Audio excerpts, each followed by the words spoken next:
রবিবার সকালে আজকে রান্নাঘর থেকেই ব্লগটা স্টার্ট করছি। আর এই দেখো মোটামুটি কিন্তু এখানে 800 থেকে 900 গ্রামের মতন চিকেন আমি এখানে ধুয়ে পরিষ্কার করে রেখে দিয়েছি। আর আমি কিন্তু এই চিকেনটা আজকেই রান্না করবো, আর কিন্তু সহজ পদ্ধতিতে হবে, কোনো ঝামেলা ছাড়াই। তাই কিন্তু আমি চিকেনটা এদিকে কোনো রকম ম্যারিনেশন করিনি। ঠিক এইভাবেই তোমাদের সামনে কিভাবে খুব তাড়াতাড়ি রান্না করা যায় আর খুব তাড়াতাড়ি আজকে সানডে আউটিংও তোমরা করতে পারো, সেই হিসাবেই কিন্তু আজকে রান্নার ভিডিওটা তোমাদের সামনে উপস্থাপন করা। চলো আমার ভিডিওটা পুরো সাথে থাকো। রান্নাঘরে নিত্যদিনের সঙ্গী হলো এই মিক্সির বাটি। আর এর মধ্যে আমি কি চিকেনের জন্য পেস্ট করবো দেখো। এদিকে নিয়েছি আদা, রসুন, গরম মশলা, তার মধ্যে রয়েছে এলাচ, দারচিনি, লবঙ্গ, এদিকে রয়েছে কাঁচা লঙ্কা, এই দেখো এদিকে রয়েছে টমেটো, আর নিচে একটা তেজপাতা। দেখো বন্ধুরা, আমি কিন্তু পেঁয়াজগুলোকে একটা ছুরির সাহায্যে কেটে নিয়েছি। আর খুব যে এগুলো পাতলা পাতলা করে কাটতে হবে এর কোনো মানে নেই।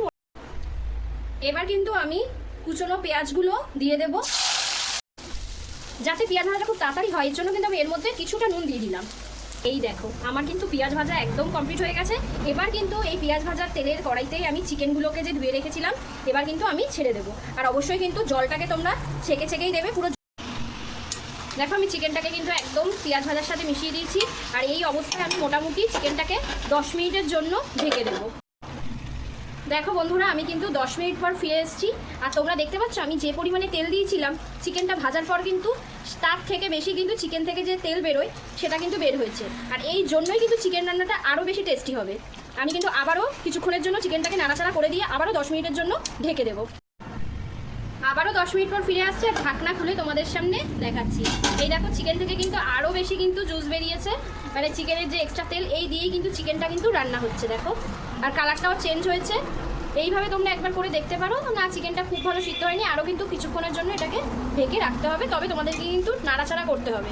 আর একটা কথা বন্ধুরা, তোমরা কিন্তু এই স্টেজগুলোতে যখন আমি ঢাকা দিয়ে রাখছি অবশ্যই গ্যাসের স্টিমটাকে কিন্তু লো করে দিয়েই ঢেকে রাখবে। দেখো আমি কিন্তু প্রায় 15 মিনিট পর ফিরে আসলাম। আর চিকেনগুলো কিন্তু এগুলো প্রায় এখানে 60%-এর মতন সেদ্ধ হয়ে গেছে। আর এর মধ্যে আমি এবার দিয়ে দেবো মিক্সির করা পেস্টটা। কিন্তু খুব সুন্দর করে এবার নাড়াচাড়া করতে হবে। দেখো নাড়াচাড়া যে করছি কি সুন্দর একটা গন্ধ বেরিয়েছে জানো। এই যে গরম মশলা আমি যে ফোড়ন দিইনি, তোমরা ভাবতে পারো যে কেন ফোড়ন দিলাম না। একবার তোমরা ফোড়ন না দিয়ে পুরো এই মশলাটাকে তোমরা একবার আদা রসুনের সাথে পেস্ট করে দেখবে, খুব সুন্দর একটা গন্ধ পাবে। আর দেখো কি সুন্দরভাবে কিন্তু চিকেন থেকে কিন্তু তেলটাও ছেড়ে দিয়েছে। আর এইভাবে কিন্তু এখন আমাকে আর নাড়াচাড়া করতে হবে। আর অবশ্যই কিন্তু এখন এই পর্যায়ে তোমরা ঢাকনাটা লাগিয়ে দেবে না, তাহলে কিন্তু চিকেনটা কিন্তু লেগে যাওয়ার চান্স থাকবে। তাই এই পর্যায়ে আমি কিছুটা ঝোল করার জন্য জল অ্যাড করে দিলাম। এবার আমি অ্যাড করে দেবো নুন। দেখো ঝোলটা তো ইতিমধ্যে হয়েই গেছে। এবার আমি দিয়ে দেবো এর মধ্যে 4টে কাঁচা লঙ্কা। আর সব শেষে অ্যাড করে দেবো গরম মশলা।